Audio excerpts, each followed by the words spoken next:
If the word diversity offends you, you may want to stop watching because I'm going to advocate not from a political perspective, but from a human perspective. Babe, don't you break my heart. It was already broken. Welcome back to the Andrew Adventure. What an adventure it is. I am Dr. Ben Andrew, and there's a few things to talk about. But before we get into it, thank you to everyone who subscribed to the YouTube channel. We are certainly appreciative. It motivates my kids. We get excited to see people interested in this adventure we're on. One thing you can expect is some positive content. You can expect some family-related stuff, no negativity, but you also can expect some honesty. And this honesty invites dialogue and also critical thinking. I encourage my children to think critically about life. I take time to encourage my students to think critically. And today we have a topic where I invite you to that space of thinking critically. Because I'm aware of several things that news articles may do to get reaction, when I see an article headline, I typically would go across a myriad of different media outlets to get a good idea of what happened. And if you just read one, that isn't enough. It isn't even a part of the story. I would suggest going across a few, and I have a good idea here, at least a basis. This article says teacher ordered to remove signs from classroom, including one saying everyone is welcome here. Now, this one draws up some emotion because I'm from the South. As you can see, I'm black. This is not a tan. This is how I was born. This draws up some emotion there. And I want to tell you a story about growing up in the South, growing up in New Orleans. There were definitely areas we didn't go into, meaning those of us who were African American, black, whatever you would call it, we didn't go into because we were aware of Ku Klux Klan activity. And it was certain there. Certain areas, it was solidified. We didn't go into those areas. However, that was an understanding because those who lived in those areas didn't come into our areas. I'm from the hood. You see Dr. Ben, I have great resume and so on, but I am from the hood. That is where I grew up. And when I say the hood, I'm talking not the rap hood. I mean people under your house with needles, poverty, crime, low income. The only way to go is up. And I'm appreciative for my upbringing. I'm appreciative for the experiences that I've had, which prompted me to go into the military.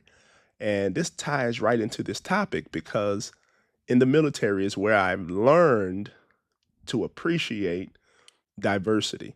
Now, if that word offends you, you may want to stop watching right now. If the word diversity offends you, you may want to stop watching because I'm going to advocate not from a political perspective, but from a human perspective. All right? So, if you're still here, that means you're still interested. And this is not an argument. I just would invite you to the space of thought that shows some concern for this ordeal right here. So let's talk. As a parent who has history of growing up in the South, now I know some people may say, well, that was way back then. Understand, not too long ago, my wife and I, who's also black, went to a restaurant, and this is different from the South. I don't talk race with everyone because I understand that our experiences growing up there in the South is far different from what's commonplace in many areas. So we go to this restaurant, and as I approach the door with my wife, I hear the auto lock. it's like, I look in there and I'm thinking, what in the world? So I pull the door, it's locked, and I'm knocking, pulling the door, and I see people at the bar. It's like a diner. It is a diner. Um, I see people being served, and it was as if I never existed. So my wife, she's not from New Orleans. She's not from the South at all. She's from the East Coast. She was alarmed, and she felt concerned. I understood, so I just chalked it up as, all right, some things just they don't change. So we left, and she was rattled. The next day, my wife called, and not to my surprise, but to her surprise, the person says, "Oh, I remember you all." And she's like, "Yeah, we couldn't get in." And the couple that came after us, who they weren't black, they got in just normal. And he said, I remember you all. You were the colored couple." The colored couple. So being used to that environment and growing up in the South, I'm like, as life goes on, my goal is to do all I can to prepare my children for the troubles of the world, to prepare them to be successful, to prepare them to be good contributors in society, to prepare them to have values and standards. We are believers of Christ. We follow the Bible. Um, with that said, a lot of our values are solidified there. Does it mean we are going to be perfect? Absolutely not. There's going to be a lot of mistakes. Yes, there's going to be a lot of hiccups. There's going to be a lot of things that we get wrong. But in light of it, can we take our wrongs, acknowledge them, and move forward to do better? And that's what I'm asking you today. There's a misconception about what diversity is. There's a misconception about the state of diversity right now. When that becomes offensive, that is when we used to have something called a safety stand down in the Navy. If there was a situation that was, pretty bad, if it was near fatal or if it was fatal, we'd have a safety stand down. Everyone stop and let's discuss, let's train so we can all have a consensus of what to do and what's happening, the outcome, what not to do, and so on. I think this requires a stand down, a diversity stand down. One thing we must understand is that diversity isn't a political construct. It isn't at all. People may try to make it that, but understand that there is strength in our differences. America was once regarded as this melting pot where an abundant amount of cultures, beliefs, and so on, you could freely operate and freely be who you are. In a classroom, everyone is certainly welcome. It should be that way unless we are in segregated times. And even in those segregated times, we find in history, 1954, Brown versus the Board of Education, the Supreme Court ruled that separating schools based on race, it was unconstitutional.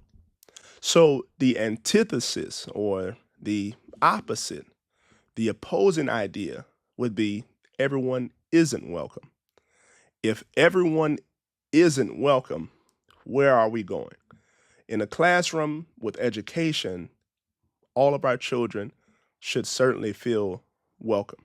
As a father, I have 3 black boys. I also have my daughter, who's also black. I teach my children never to be the victim or never to look at your skin color as a disability. There are conversations that I have to have with my children that someone who doesn't look like us, they wouldn't really have that type of a conversation. But I have to have that conversation with my kids because my concern and my experience growing up as a young black boy to becoming a black man. I once had a person reach out to me after the George Floyd events occurred. And this family, they were a Caucasian family. They reached out because they wanted to have a conversation, to understand some things. And at this time, we were pretty prominent in the community, serving at the church. Many people knew my family. So they felt comfortable enough to ask, to just have a conversation and ask about why. There's so many people who want to know why.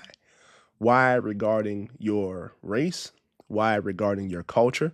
Why regarding your religious beliefs and so on? We had the conversation and they were enlightened and they continued to ask questions. More so into the story, the stepdaughter was biracial, and this gave the landscape for them to call and ask for advice and ask how to approach certain matters. Me, I try to be objective and give clarity to certain things, and I don't want to speak on things that I don't know, but just to expand perspective, I'll help out. Over time, I developed a passion for helping people to expand their perspective regarding diversity and the importance of understanding our differences, as it certainly makes us better neighbors. We live on the principle of love thy neighbor. And how can you love someone you don't know at all? Right now, I live in a community, and most of my community is Indian/Hindu. My children came home yesterday full of colors everywhere, and these colors were part of this Hindu festival. And I laughed at it, and I was concerned about to die. And then it just dawned on me, like, wow, this this is just a reality. Um, they were over there celebrating with their friends. I told you about New Orleans, leaving New Orleans, going into the military. I've learned an appreciation for diversity. And this appreciation came about because we all wore the same uniform, but we were from all different pathways. We had cultural observations. In fact, if we had an Asian Pacific Islander observation, all of the food on the ship I served on, it was Asian Pacific Islander. It was to celebrate the diversity of what made us America. But it was a norm, and we respected one another regardless of our difference. Shout out to all of the military members out there. Sometimes I feel like those of us who are in uniform, we were ahead of the game because we understand how to set aside differences for the sake of the mission. They call it unit cohesion. My concern with the removal of this sign that says everyone is welcome here, will it awaken a superintendent to say, you know what? Let's remove it out of our schools. I don't know. I would hope not, because everyone should be welcome. When we look around the classroom to see some differences, to see people who do not look like us, students should be encouraged to learn more about their classmate, to learn more about the other person. It helps us to have an appreciation for who they are and what they do. It should not hurt you to hear another person's perspective or opinion that's opposite of yours, because most likely their perspective, it was informed by their experiences, their lived experiences. I am of the understanding that the more we strive to learn and appreciate what's around us, the more it will help solidify and strengthen what's in us. Take care, everybody.